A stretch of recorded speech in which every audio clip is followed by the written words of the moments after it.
First ever factory outlet Mukinda Jewelries, KBHP, Somajiguda, Suchitra, Hanmakonda, Kottapet, Chandanagar, Khammam. నమస్తే రమగారు. నమస్తే జయ. రమగారు, మనకి దీపావళి తర్వాత కార్తీక మాసం మొదలు. కార్తీక మాసం అంతా కూడా విశేషంగా పూజలు చేసుకుంటూ ఉంటాం. ఈ మాసం యొక్క విశిష్టత ఏటా ఏటా వచ్చే కార్తీక మాసం, ఏటా ఏటా వచ్చే వినాయక చవితి చేసాం, పెద్దల రోజులు చూసాం, అమ్మవారిని 10 దినాలు సేవించాం, దీపావళి పండగ అవగొట్టాం. ఇక ఈ నెల రోజుల పర్వదినాలు పరమేశ్వరుడికి అంకితం చేస్తూ కార్తీక దామోదరుణ్ణి తలుచుకుంటూ కుదిరినంత దానము, స్నానము, దానము, ఉపవాసము, పురాణ శ్రవణము, దీపారాధన, ఇవి విశేషమైనవి. స్నానం, దానం, దీపం, దానం, ఉపవాసం, ఇవి ముఖ్యం. పురాణ శ్రవణం అవకాశం హాయి ఇప్పుడు సులువుగా ఉంది, ఇదివరకటి అంత కష్టం కాదు. అవునండి, అది అన్నిటికంటే సులువు పురాణ శ్రవణమే. అది బాగా కుదురుతుంది.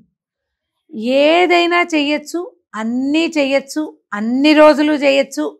ఒక్కరోజు చేసినా చాలు, మానకుండా చేయాలి. ఓకే. కార్తీక పురాణం మొత్తం అంతా కూడా ఈ 30 రోజులు పాటించండి.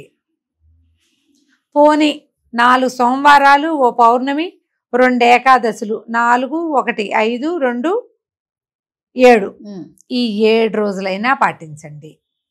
పోని కనీసం 4 సోమవారాలు, పోని ఒక్క సోమవారం, పోని ఒక్కరోజు, ఏదైనా ఒక్కరోజు కార్తీక మాసంలో నువ్వు ఒక్కరోజు 4 బిల్వదళాలు తెచ్చి పరమేశ్వరుడి మీద పెట్టి ఒక చిన్న చెంబుడు నీళ్లు, లేదా 3 ఉద్దరణలతో 3 చెంచాల నీళ్లు స్వామివారి మీద వేసి అభిషేకం చేసి ఒక నమస్కారం చేసుకుంటే చాలు.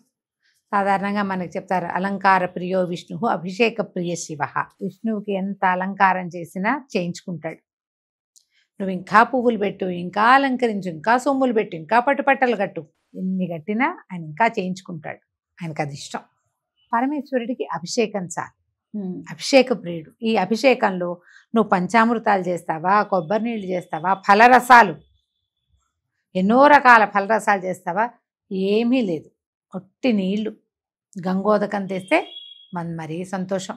లేదు, చెంబులో నీళ్లు, మంచినీళ్ళు, శుభ్రమైన జలంతో నమస్కారం చేసుకుని అభిషేకం చేసినా చాలు, సంతోషిస్తాడు. చాలంటే నువ్వు అన్నిటికీ శక్తి కలిగి ఉండి ఈ ఓటే చేస్తావు, చెంబు నీళ్ళు పోసి ఊరుకో, చాలే నీకు ఇది అనమని కాదు.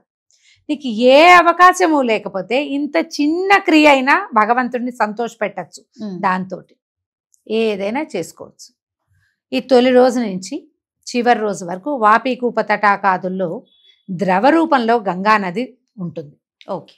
అన్ని భూ సంబంధమైన జలాల్లోనూ, అంటే చెరువులు, దొరువులు, దిగుడు బావులు, మామూలు బావులు, ఈ కింద నుంచి నీరు వచ్చేందుకు ఉన్నాయి కదా మనకి బోర్వెల్స్, వాట్లల్లో పాటు నదులలో, సెలయేళ్లలో కూడా గంగ ద్రవ రూపంలో ఉంటుంది.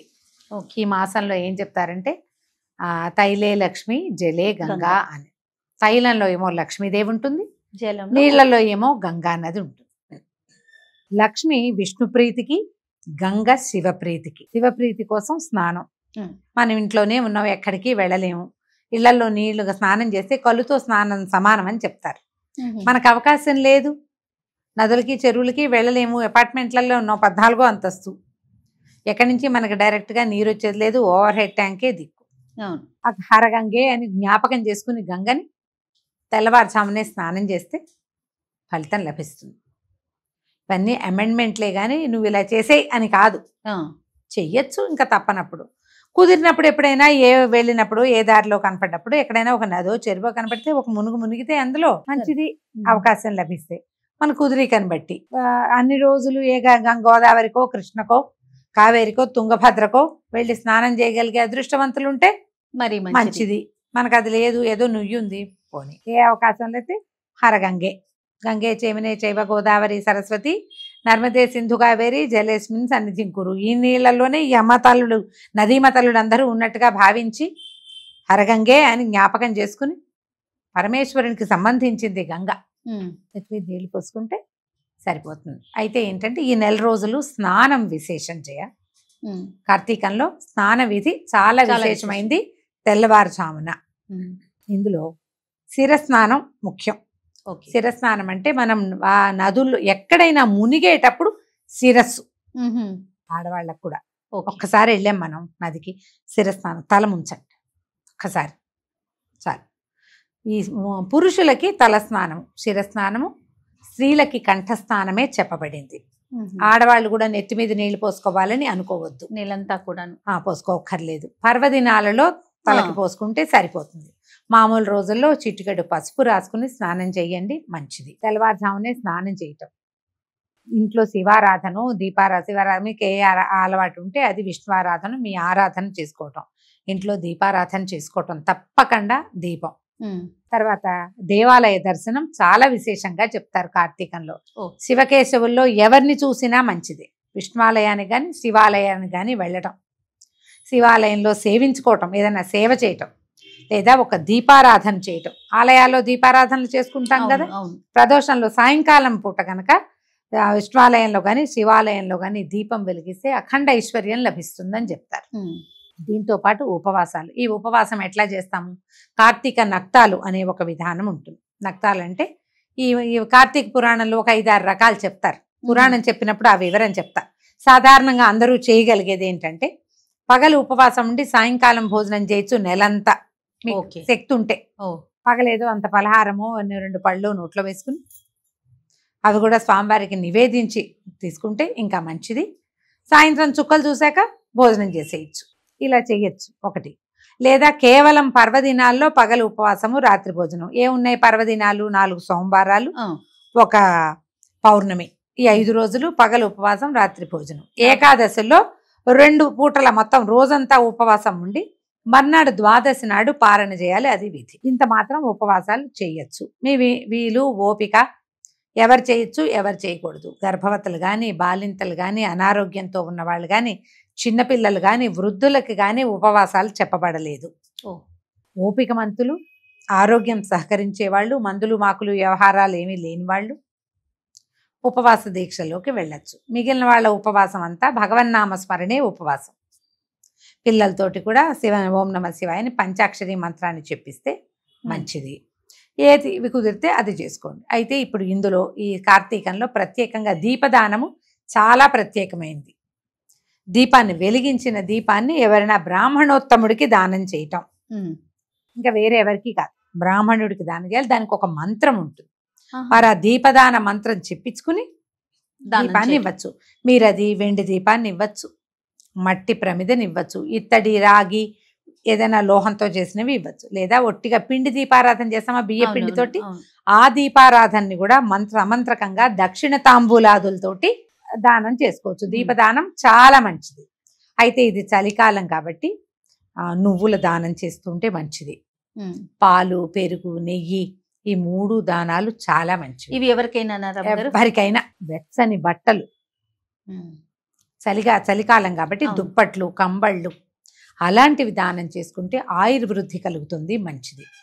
పిల్లలు ఏవైనా పాత బట్టలు అవి ఇచ్చేస్తారు కదా, ఈ పాత బట్టలు ఇచ్చేటప్పుడు ఒక కొత్తది ఏదైనా కొని ఇవ్వండి. వాటితో పాటు ఒక కొత్తది వస్తువు కనుక కొనేసి ఈ చలికాలం అంతా వాళ్ళ ఒంటి వెచ్చదనం, వాళ్ళు వేసుకున్నవాడు అనుభవించే సౌఖ్యము మీ పుణ్యపు ఖాతాలో పడుతుంది. మనం చూడు చలిగా ఉంది, వెచ్చగా ఏదైనా వేసుకున్నాం అనుకో, శరీరానికి ఒక సంతృప్తి కలుగుతుందా, అది మనకి ప్లస్ అనమాట. ఏవైనా మా దారులలో కనపడే వాళ్ళకి కూడా ఇవ్వచ్చు. ఆహార దానం చాలా విశేషం. ఈ పగలు ఉపవాసం ఉంటాము, సాయంకాలం ఎవరైనా ఉపవాసం ఉన్న వాళ్ళని మన ఇంటికి భోజనం పిలవచ్చు. ఇలా ఏదైనా చేయొచ్చు. కొన్ని పర్వదినాలు ప్రత్యేకంగా మన బలిపాడ్యమి, తర్వాత ఏమో భగినిహస్త భోజనము, ఇలాంటివి ఉన్నాయి కదా ప్రత్యేకమైనవి. ఇవి తర్వాత వనభోజనాలు ఒకటి ప్రత్యేకంగా. కార్తీకంలో ఏం చేస్తారు, సాలగ్రామ ఆరాధన విశేషంగా చెప్పబడుతుంది. ఇది మనకి ఎక్కడైతే ఉసిరి చెట్లు ఉన్న తోటల్లో అక్కడికి వెళ్ళి బంధుమిత్రులతో పాటు, స్నేహితులతో పాటు వనభోజనాలు, చెట్టు కింద, ఉసిరి చెట్టు కింద సాలగ్రామ ఆరాధన చేసుకుని అందరితో కలిసి సామూహికంగా భోజనం చేయటం వల్ల కూడా చాలా అత్యద్భుతమైన ఫలితం లభిస్తుంది. ఏటా చేస్తాం మనం, ఇట్లాగే ఏటా చేస్తాము, ఏటా చెప్పుకుంటాము, మళ్ళీ కొత్తగా చెప్పుకుంటాం. కానీ ఎవరెవరికి ఏ అవకాశం ఉన్నా ఆయా పర్వదినాలలో ఎంత చేయాలో అంత చేసి, కనీసం చేయగలిగినంతైనా చేసి, ఈ కార్తీక మాసం తాలూకు ప్రత్యేకత వల్ల మనకి లభించేటటువంటి మంచిని ప్రతి వాళ్ళు సంపాదించుకోవాలి. మీరు దీపాలు పెట్టుకోండి, ఇంకోటి చేయండి, ఏదైనా సరే. పౌర్ణమి నాడు 365 వెత్తులు వెలిగిస్తాము. క్షేత్ర దర్శనం చాలా విశేషం. ఎక్కడైనా నదీ స్నానము, కార్తీక పౌర్ణమికేమో సముద్ర స్నానము చాలా విశేషంగా చెప్తారు. అవును. ఈ నెలలో ఒక సముద్ర స్నానం, ఒక నదీ స్నానం కుదిరితే, అవకాశం ఉంటే కనుక ఇది కూడా చేయొచ్చు. ఎన్ని అయినా చేయొచ్చు జయ. తర్వాత వీటితో పాటు చాలా ప్రత్యేకమైన విషయం ఇంకొకటి చెప్తా. పురాణ శ్రవణం మొదటి రోజు నుంచి చివరి రోజు దాకా 30 రోజుల పాటు మీరు ప్రతిరోజు పురాణ శ్రవణం చేయాలి. చెయ్యొచ్చు. చేస్తే చాలా మంచిది. మీకు సులువుగా దొరికే అవకాశం ఏంటంటే, సుమన్ టీవీలో మేము ఇప్పటికి 5 సంవత్సరాలుగా ప్రతి సంవత్సరము కార్తీక పురాణం అందిస్తున్నాం. ఈ సంవత్సరం కూడా కొత్తగా మళ్ళీ స్కాంద పురాణ అంతర్గత కార్తీక పురాణం అందిస్తాము. 4 వేళలా అన్ని ఛానల్స్ లోనూ కార్తీక పురాణం లభిస్తుంది. ఎక్కడ అవకాశం ఉంటే అక్కడ. మళ్ళీ వచ్చే ఇవాళదే రేపు మళ్ళీ వినకుండా రేపటిది రేపు, ఏ రోజు ఆ రోజు వినేలాంటి ఏర్పాటు ఉంటుంది. కొద్దిగా సమయం చూసుకుని మీకు అవకాశం ఉన్న సమయంలో కార్తీక పురాణ శ్రవణం కూడా చేయండి. పురాణ శ్రవణం చేసేటప్పుడు చాలా మంది అడుగుతారు, పనులన్నీ చేసుకున్నాక వినచ్చా, అలా వినచ్చా అని. అమ్మ, శ్రద్ధగా వింటే ఫలితం బాగుంటుంది. పూజ అయిపోయాక కాసేపు పావు గంట 20 నిమిషాలు, అంతకంటే ఏముండదు కదా, ఆన్ చేసుకుని వింటే మంచిది. ప్రయాణ సమయంలో వినచ్చు. పడుకుని విందాము అలాంటివి చేయబోకండి. కాసేపు రిలాక్స్ అయ్యి మంచం మీద పడుకుని, సోఫాలో పడుకుని పురాణ శ్రవణం అట్లా చేయకూడదు.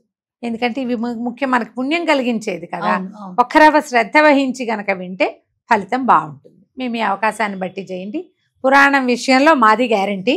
మిగిలినవన్నీ మీరు మీ పుణ్యం మీరు సముపార్జన చేసుకోవాల్సిందే. రైట్ రమ్మ గారు. నమస్తే. నమస్తే జయ.